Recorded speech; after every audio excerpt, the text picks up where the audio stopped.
Hi, this is Kathy from Lady Stamp-A-Lot. Today I wanted to show you these Halloween Slimline cards.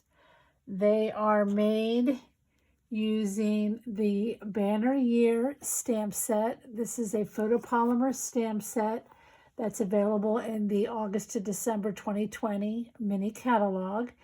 And if you stay to the very end, I have some cards that I made for all the holidays on here. This is a great set. There's 4 holidays.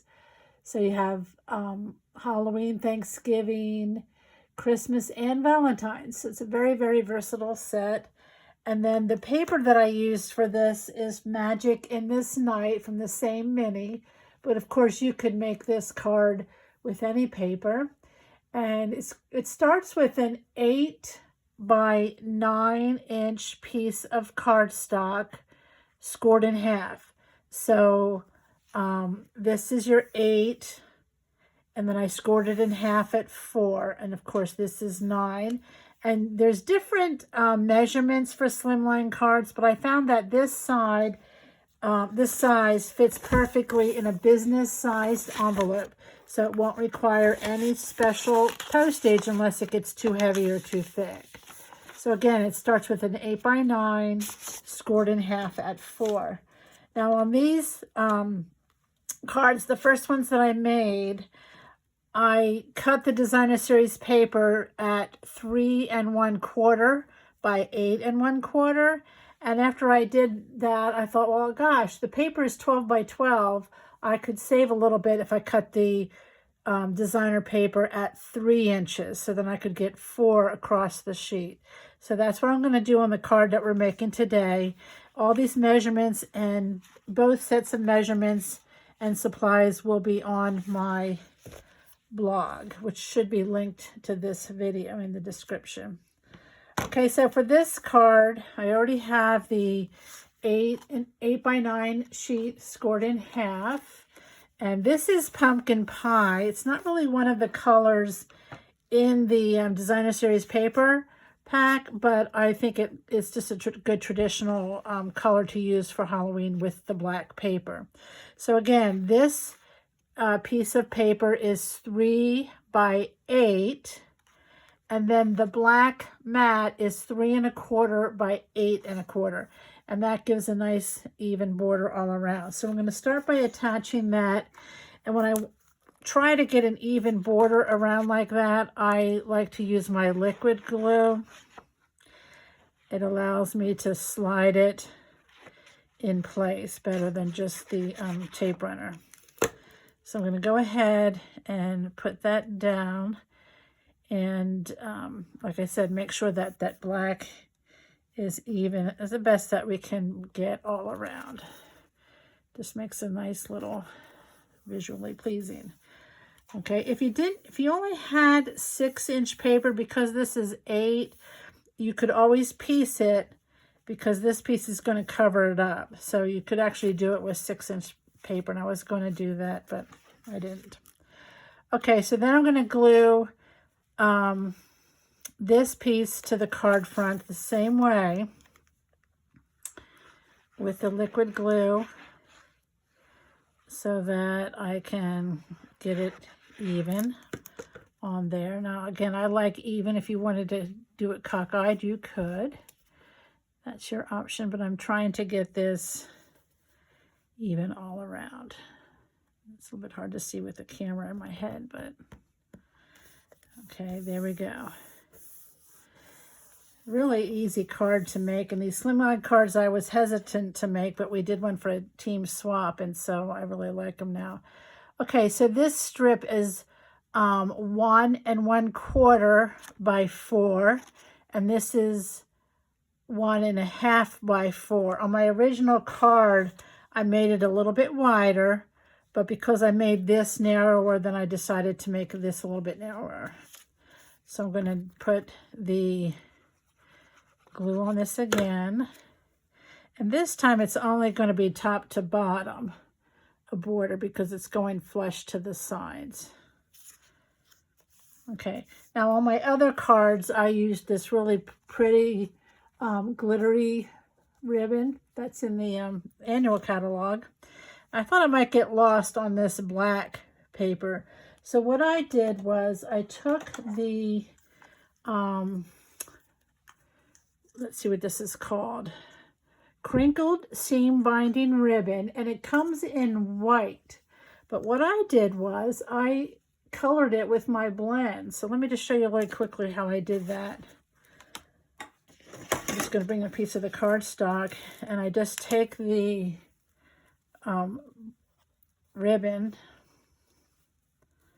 and I just take the side of my blend and just color over the ribbon, and it colors it whatever color you want. So because I didn't have pumpkin pie ribbon, I was able to do that with this crinkly ribbon. All right, so what I'm going to do is, I want to see where I want to put my circle. I think I want this side open. So what I'm going to do is, I don't measure my ribbon. I just like to hold it. I'm going to go around the card and just get enough that it's going to make a knot. So I'm just going to tie it. Now, if you like to measure, I measured it, and I think it would be about 15 inches would do it. But I just don't like to waste so much ribbon, and I want to make sure I have enough. So I just leave that attached, and then I can cut off here. And then this is my only waste over here. Okay, so that's going to be the ribbon or the bow. And then I'm going to go ahead and just decide where I want this to be on the card. It could be anywhere along here. And I kind of like it down, I think, here towards the bottom. I think I'm going to try to center it over this little thing. And then I'm going to put my little tag there. So I just want to see which one I want to do. I think I'm going to do the black. I think I'm going to do the black. Okay, now for this one, I'm just going to go ahead and use my seal. My Stampin' seal. Whoops. And just run a line on either side. Remember, with the seal, you press lightly and slide it off. And I've been having no problems with that since I learned that trick. So I'm going to just line this up here. Okay, now let's do our stamping. Because this is a photopolymer set, I'm going to bring in my piercing mat. And I'm going to make it like this one. So I'm going to take my circle, and I'm going to start with my pumpkin. Where is my pumpkin? Here it is. Okay, so I'm going to use the pumpkin. You can see now, you usually want to do your stamps on the block that's closest to the size of your stamp. But on this one, it has 3 pieces, so I put them all on this long block. So I'm going to start with the pumpkin itself. And I'm going to put that right here. Remember to press and hold with the photopolymer to let that ink release. And that's all I need for the orange. Now I'm going to do the face in Memento. And the face I have right here.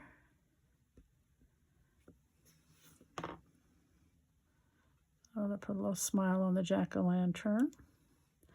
And then there's a tiny little piece that makes the stem and the leaf on the pumpkin. So I'm going to use Old Olive for that. So when I have it, I put it up here on the corner, and then that way I just can do it right in the corner, and I don't get a lot of ink all over my block. And so I'm going to put that there. So that's our jack-o'-lantern. And then I am going to put on a black bat. So I'm going to use my Memento ink in this bat.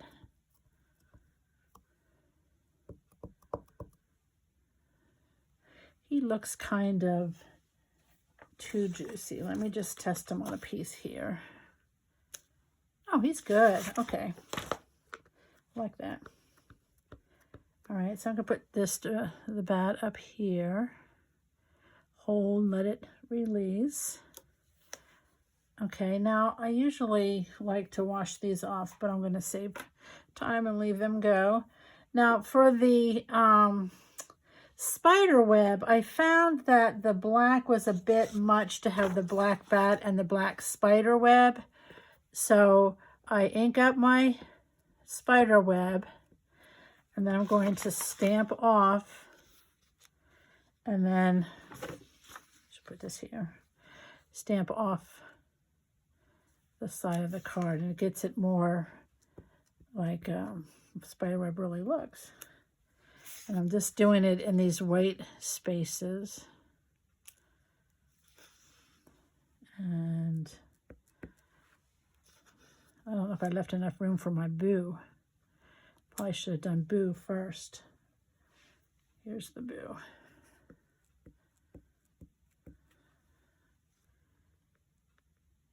Boo!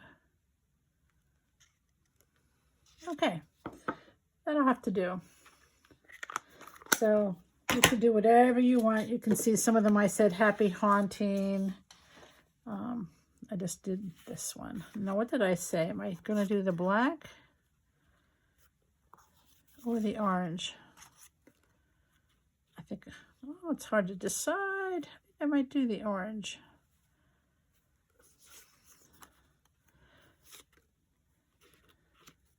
I think I'll do the orange.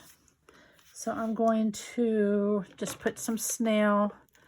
Now this is a 2-inch circle, and the punch I use to punch out this is the Starburst punch that is currently on the clearance rack. So this is one of my favorite combinations for stamping a sentiment, is this circle and this punch. So if you don't have that, you might want to go onto the clearance rack and grab it while you can. It's a great savings, and it's a great punch. So let me just go ahead and put some dimensionals. Yes, I do a lot of dimensionals, but I don't want it to flatten out. This is the only thing that's sticking up, so we need all these dimensionals. And this is going to finish the card. I'll show you on the inside of the other cards what I did, and then don't forget I'm going to show you the cards I made for the other holidays. So this I'm just going to put here, and we're done. Boo. Okay, so wasn't that easy? And then again, here's the other ones I made, and I just took some of the scraps of the paper and put it at the top and the bottom. I like to write personal notes in my cards when I send them. This one I just put a piece along the side, and then this one I did tops and bottoms. Okay, and again, if you can you tell the difference? This paper is a little bit narrower because I cut it at 3 inches, so you can get 4 cards out of a sheet of paper versus just 3, with this being a little wider. But if you like that look, you know what, I always have extra paper over anyway, so it really doesn't matter. But let me show you the other cards I made with this stamp set. Here's another Halloween card I made using the paper, and you can't probably see, but this black is embossed with the new spider web embossing folder. And then so is this one. There, you might be able to see that better, the embossing there. And this, I just took the paper and cut it apart. So those are some Halloween cards. And then I did a couple of fall cards with the Fall Designer Series paper from the mini catalog. And I believe that's on back order right now, but hopefully it'll be back in time. So those could be done with any paper again. This is just the front and the back of the paper. So that's the fall cards. And then this is, I forget the name of the town. I want to say maybe Trimming the Town paper or something like that. It's really cute. These cards are going to be in a class in November. a Zoom class. So grab the set now, and then you can make the cards with me in November, or you can wait till I post the details. And then here's the Valentine's cards using that stamp set, banner year. So there you have it. I hope you liked all these cards. I hope you'll try the Slimline card. And thanks for stopping by.